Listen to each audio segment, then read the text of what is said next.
Picture this. I'm standing in front of a full-length mirror, the late afternoon sun spilling through the window and catching the shimmer of my sleek black dress. My reflection stares back at me, a woman on the cusp of something she can't yet name.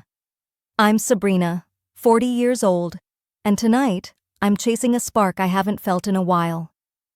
My fingers smooth the fabric over my hips, and I slip into a pair of heels that click with purpose against the hardwood floor.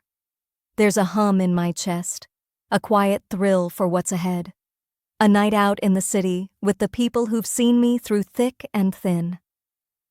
Let me tell you about my husband, Henry.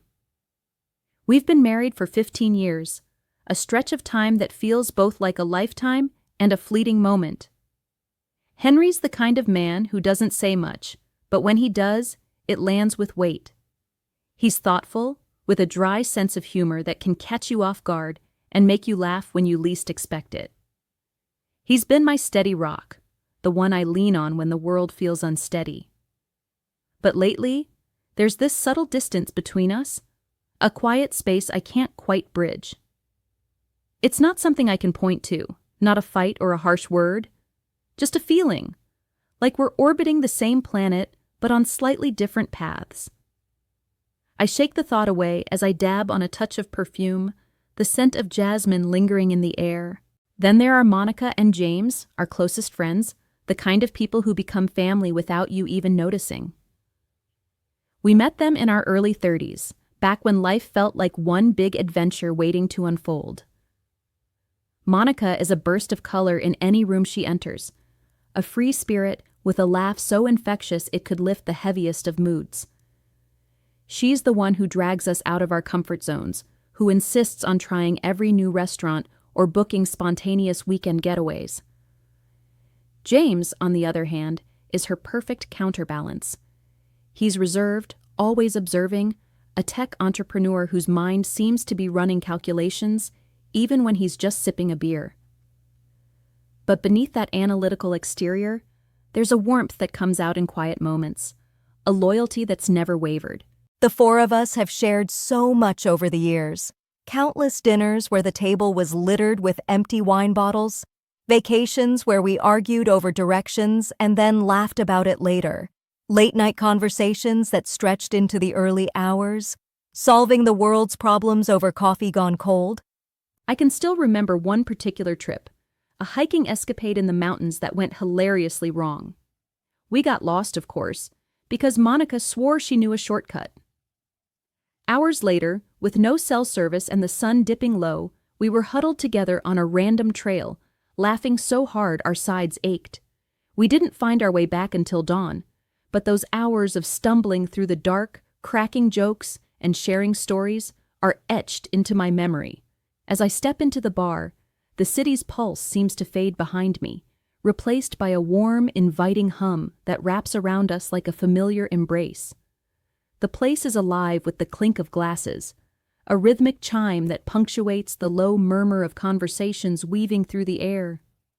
Dim, golden light spills from hanging fixtures, casting a soft glow over the polished countertops that gleam like dark mirrors. The scent of citrus and aged whiskey lingers, mingling with the faint musk of leather from the booths tucked along the walls. It's the kind of spot that feels both timeless and intimate, a perfect hideaway for a night like this. I slide into the booth beside Henry, with Monica and James across from us, their faces already bright with anticipation for whatever stories the evening might unfold. We fall into our usual rhythm almost instantly, the kind of easy banter that only comes from years of knowing every quirk and flaw. Laughter bubbles up as Monica brings up that disastrous cooking class we took ages ago, back when we thought we could master French cuisine in a single Saturday. I can still see her waving that dish towel like a flag of surrender, only to realize too late it had caught fire over the stove. Henry had doused it with a pot of water, while James stood frozen, muttering something about liability. We're all cackling now, the memory as vivid as if it happened yesterday, and I feel a lightness in my chest, a reminder of why these nights matter so much. Henry's hand finds my knee under the table, a quiet, familiar gesture that sends a small wave of warmth through me. I glance at him, catching the faint curve of his smile, and for a moment, that subtle distance I've been sensing lately seems to shrink just a little. Across the table, Monica's teasing James about his so-called dance moves, or lack thereof.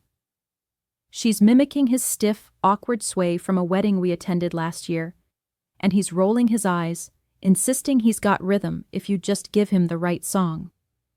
I can't help but grin, picturing his 2 left feet shuffle, and I toss in a playful jab about how we should test that theory later if the bar cranks up the music. The cocktails arrive, condensation beating on the cool glass as I wrap my fingers around mine. The sharp bite of gin cuts through a hint of sweetness, a perfect balance that wakes up my senses.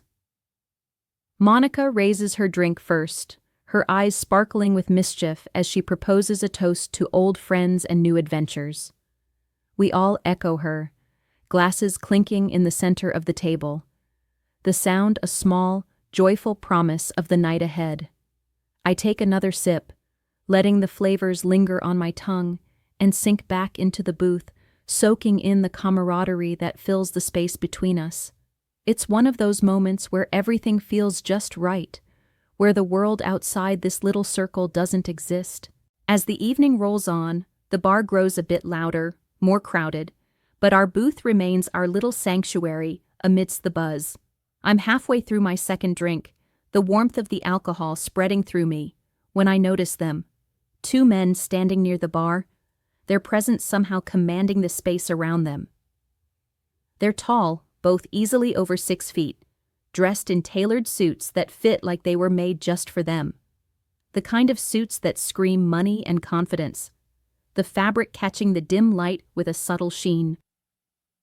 One of them, with sharp, piercing blue eyes, has a smirk playing on his lips, a look that feels both dangerous and magnetic, like he knows exactly the effect he has on people. The other, darker-haired, carries a quieter intensity, his posture relaxed, but his gaze sharp, taking in everything. When he speaks, his voice cuts through the noise, low and resonant, carrying a weight that makes you listen. I'm still taking them in, trying to figure out why they've caught my attention so completely, when the blue-eyed man turns his head and locks eyes with me. My breath catches for a split second, and I feel a jolt, like a current running through me. He holds my gaze as he leans in to say something to his companion, that smirk widening, and then he's walking over, his stride purposeful but unhurried. His friend follows, and before I know it, they're standing by our booth. "You two look like a scene from a movie," he says, his voice smooth as silk, dripping with a charm that's almost too polished to be real. He's looking at Monica and me, and my stomach tightens. A mix of nerves and something else. Something I don't want to name just yet. Beside me, Monica blushes, her cheeks flushing a soft pink, but she doesn't look away. Instead, she meets his gaze with a boldness I didn't expect, a small, playful smile tugging at her lips. I open my mouth to say something, anything, but before I can get a word out, I hear the familiar sound of Henry's boots on the floor. He and James are back from grabbing another round at the bar, their figures cutting through the crowd. I glance over, expecting to see a flicker of protectiveness in Henry's eyes, maybe even a hint of jealousy, but his expression is unreadable at first. He sets the drinks down on the table, and then, with a half-smile that doesn't quite reach his eyes, he says, "Hey, making new friends?" His tone is light, casual, but there's an undercurrent to it, like he's testing the waters, playing a game I don't fully understand yet. James, standing just behind him, raises an eyebrow but stays silent. His analytical mind no doubt sizing up the situation.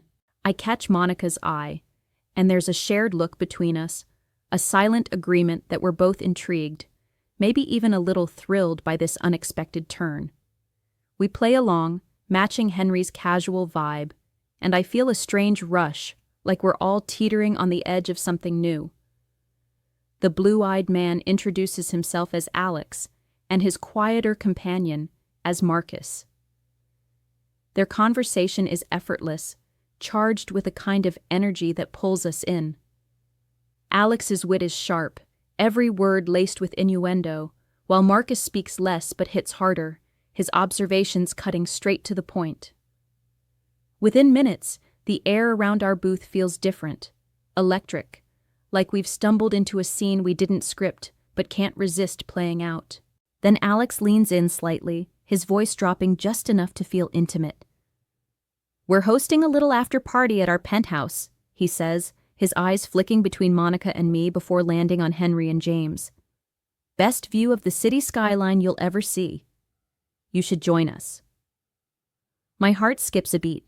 A penthouse, an after-party. It sounds like something out of a dream, or maybe a cautionary tale. But before I can overthink it, Monica's already nodding, her excitement palpable.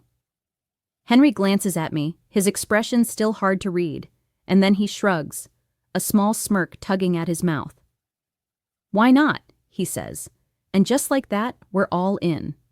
The decision hangs in the air, heavy and electric, as we gather our things and follow Alex and Marcus out of the bar. Now, after everything that unfolded at their penthouse, after the whirlwind of laughter, tension, and unspoken boundaries pushed in ways I never imagined, I'm standing in the aftermath, the weight of it all settling over me like a fog I can't quite see through. The room is unnervingly quiet now, a stark contrast to the charged chaos of just moments ago. I hear the faint clink of a glass being set down somewhere behind me, probably by James or Monica, and it cuts through the stillness like a pin dropping. Through the floor-to-ceiling windows, the distant hum of the city filters in, a reminder of the world moving on outside this bubble we've created. My breath feels too loud in my chest, each inhale and exhale amplified in the silence, like my own body is betraying how rattled I am. I can't quite process what just happened. Not yet. But the echoes of it linger on my skin, in the way my hands tremble just slightly as I adjust the hem of my dress. I smooth the fabric down, more for something to do than out of necessity, and I keep my eyes lowered, avoiding Henry's gaze. I'm not ready to face whatever I might see there, anger, disappointment, or something I can't even name. My heart is still racing, a frantic rhythm I can't slow, and I steal a quick glance at Monica across the room. Our eyes meet for just a second, and there's a whole conversation in that look, a mix of shock and something wild, almost like exhilaration. It's as if we're both asking, "Did that really just happen?" and answering with a silent, stunned yes. She gives me the tiniest nod, her lips twitching into a half-smile, before she moves over to James's side, her hand brushing his arm in a way that feels both grounding and uncertain. I watch them for a moment, their heads bent close together, murmuring something I can't hear, and I wonder if they're feeling the same storm of emotions I am. Then I sense Henry before I see him. His presence always has a weight to it, a quiet intensity that fills the space around him. His steps are slow, deliberate, as he approaches me, the sound of his shoes against the polished floor echoing in my ears. My stomach twists, and I brace myself, expecting a wave of anger or betrayal to crash over me. I've crossed a line tonight. We both know it, even if the specifics of that line are still blurry in my mind. I'm ready for harsh words, for the distance between us to widen into a chasm I can't cross, but instead, he reaches for my hand, his touch gentle, almost tentative, and it catches me completely off guard. His fingers are warm against mine, steady in a way that makes my trembling seem even more pronounced. I finally look up at him, searching his face for answers, but his expression is softer than I expected, his eyes holding something I can't quite decipher, relief maybe, or understanding. It's not what I thought I'd find, and it leaves me reeling even more. We don't say anything. Not yet. There's too much to unpack, Too many raw edges to touch right now. Instead, we turn toward the door, ready to leave this penthouse and whatever it represents behind us, at least for tonight. Alex and Marcus are lounging near the exit, their postures casual, but their smirks tell me they know something I don't. "Catch you later," Alex says, his voice dripping with that same dangerous charm from earlier, his blue eyes glinting with amusement. Marcus just nods, his darker gaze lingering on us a moment longer, and I get the distinct feeling they're certain we'll be back, like they've already woven us into some game we don't fully understand. I don't respond, just tighten my grip on Henry's hand as we step past them, Monica and James trailing behind with their own quiet goodbyes. The elevator doors slide open with a soft ding, and we step inside, the confined space feeling suffocating after the ride down feels endless. The hum of the elevator the only sound breaking the heavy silence between us.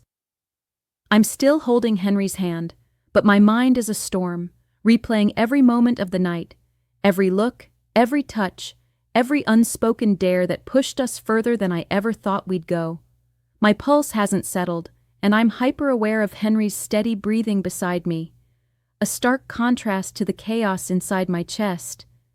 As the doors finally open to the cool night air, we step out into the city, the distant sounds of traffic and faint laughter pulling me back to reality, though it feels like I'm walking through a dream I can't wake from. The drive home is quiet, unnervingly so. Henry's hands are steady on the wheel, his focus on the road unwavering, but I can't help stealing glances at him, searching for any crack in his calm exterior. I'm looking for regret, for anger, for anything that might tell me what he's really feeling after everything that happened at that penthouse. But there's nothing, just the familiar lines of his profile, the slight furrow in his brow that's always there when he's deep in thought. His silence isn't cold, though. It's not the kind that pushes me away. It's more like he's giving me space, waiting for me to find my own words, and that somehow makes the tension in my chest tighten even more. The city lights blur past us, streaks of neon and gold against the dark, and I let my head rest against the window, the cool glass grounding me as my thoughts spiral. When we finally pull into our driveway, the house looks the same as it always does, quiet, unassuming, a safe haven from the world. But tonight, stepping inside feels different, like I'm bringing something wild and untamed through the door with me. We move through our usual nighttime routine on autopilot, brushing our teeth side by side at the sink, the soft hiss of the faucet filling the silence, changing into pajamas, the rustle of fabric a mundane sound that somehow feels too loud. Every action is familiar, but there's an unspoken weight between us, a current running beneath the surface that neither of us acknowledges. I catch Henry's eye in the bathroom mirror for a fleeting second, and there's a flicker of something there. Maybe curiosity, maybe acceptance. But it's gone before I can hold on to it. Lying in bed, the darkness wraps around us, the only light a faint sliver from the street lamp sneaking through the blinds. I'm on my side, facing away from Henry, my body tense as I wait for the inevitable conversation, the questions, the judgment I'm sure is coming. But instead, I feel the mattress shift as he turns toward me, his presence warm and close. His voice, when he speaks, is low, almost a whisper, but it cuts through the quiet like a blade. "I'm not angry, Sabrina. I've always known there's more to you than what you show. Tonight, I saw it." His words hit me like a wave, unexpected and powerful, crashing over the walls I've built around myself. They unlock something deep inside me, something I've buried for years under layers of routine and responsibility. A desire I've never dared to name, a part of me that craves risk, rawness, the kind of life that doesn't come with a safety net. I turn to face him, my eyes searching his in the dim light, and I see no blame, no resentment, just a quiet intensity that mirrors the storm inside me. I don't feel guilt, I realize, as I lie there staring into his steady gaze. I thought I would. I thought I'd be drowning in shame for what happened, for the boundaries we pushed, for the way I let myself go in a way I never have before. But instead, there's this strange electric excitement buzzing through me, a thrill at the thought of what this could mean for us, for me. It's like a door has cracked open, just wide enough to let in a sliver of light, and I can't help but want to push it wider, to see what's on the other side. Henry reaches out, his hand finding mine in the dark, and for the first time in a long while, I feel like we're truly on the same wavelength, connected by something raw and unspoken. The days that follow that unforgettable night slip by in a strange kind of normalcy, like the world is pretending nothing has changed when everything feels different beneath the surface. I go through the motions, sitting through work meetings with my laptop open, nodding at the right moments while my mind wanders, pushing a cart down the grocery store aisles, picking out the same brands of cereal and coffee we always buy, but feeling like I'm playing a role in someone else's life. The mundane tasks are a tether, grounding me, yet there's this undercurrent, this secret humming between Henry and me that no one else can see. It's in the way our eyes meet over breakfast, a silent acknowledgement of what we've shared, a memory that lingers like a phantom touch. I've noticed small shifts in Henry too, subtle but undeniable. His hand lingers a little longer on my back when he passes me in the kitchen, his fingers brushing my skin with a deliberate slowness that sends a shiver down my spine. His smiles carry a new edge, a knowing glint that wasn't there before, like he's seeing me in a different light and savoring it. I catch him watching me sometimes, when he thinks I'm not paying attention, his gaze heavy with something I can't quite name but feel in my bones. And I'm not immune to it either. I find myself daydreaming at the oddest moments, my thoughts drifting back to that penthouse, to the glow of the city lights through those massive windows, to the thrill of stepping into the unknown with no safety net beneath me. I can almost hear the low hum of voices, the clink of glasses, the way the air seemed to crackle with possibility. It's like a song stuck in my head, playing on a loop I don't want to stop. Then there's Monica. Our friendship, always so effortless, now hums with a charged subtext, a shared understanding of the line we've crossed together. When we meet for coffee a few days later, sitting at our usual spot with the aroma of roasted beans swirling around us, our conversation dances around the obvious at first.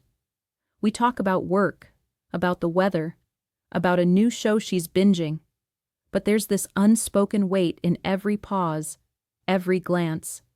Finally, she leans in, her voice dropping low, and says with a sly grin, "So, that was quite a night, huh?" I laugh, a little too quickly, but I nod, feeling the heat creep up my cheeks. We don't dive into the details, not yet, but there's a camaraderie in the way we skirt the edges of it, a mutual recognition that we've ventured into uncharted territory together. Her eyes sparkle with mischief, and I know she's just as intrigued by the possibilities as I am, just as eager to see where this might lead. I'm not sure what this path holds for us, whether that night was a one-time lapse, a fleeting escape from the ordinary, or the start of something we can't control. And honestly, I'm not afraid of finding out. There's a boldness in me now, a quiet defiance that wasn't there before, a refusal to shrink back into the neat little box I've lived in for so long. I think about the risks, sure, but they don't weigh me down like I thought they would. Instead, they feel like a challenge, a dare I'm ready to take on. I've spent years defining myself by the roles I play, wife, friend, professional, but now there's this other part of me, wilder and untamed, that's clawing its way to the surface, demanding to be seen. One evening, I find myself standing in front of the mirror again, just like I did before that night. The late afternoon light spills through the window, softer this time, painting my reflection in warm hues. I'm not wearing anything fancy, just a simple sweater and jeans. But I see myself differently now. I'm not just the woman who keeps the house running or shows up to every social obligation with a polite smile. Don't forget to subscribe, like, and comment if you enjoyed this story. This will help us create more engaging stories for you.